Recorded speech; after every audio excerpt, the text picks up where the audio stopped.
আসসালামু আলাইকুম বন্ধুরা, আশা করি সকলেই ভালো আছেন। আলহামদুলিল্লাহ, আল্লাহর অশেষ রহমতে আমিও ভালো আছি। আজকে সন্ধ্যার পর রাস্তায় বের হলাম।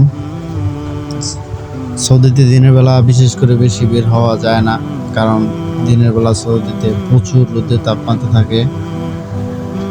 রাস্তায় বের হওয়ার পর হঠাৎ চোখে পড়ে গেল একটা জিনিস, যা আপনাদেরকে এখন দেখাবো। রাস্তায় বের হওয়ার পর আমরা দেখতে পাই একটি মৌমাছির চাক, যা আমার এক বন্ধু নিজের হাতে সংরক্ষণ করতে যায়। সে আসলে অনেক সাহসী এবং বুদ্ধিমানও বলা যায়।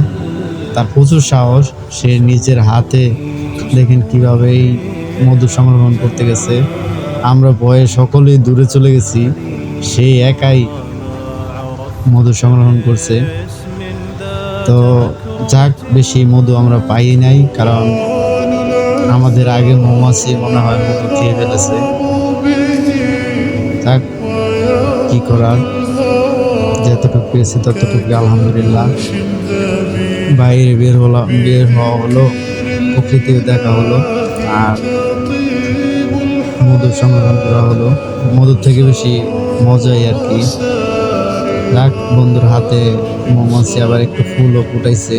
চাকটা মোটামুটি ভালোই ছিল, কিন্তু চাকের তুলনায় আমরা তেমন একটা মধু পাই নাই। তবে বন্ধুর হাতে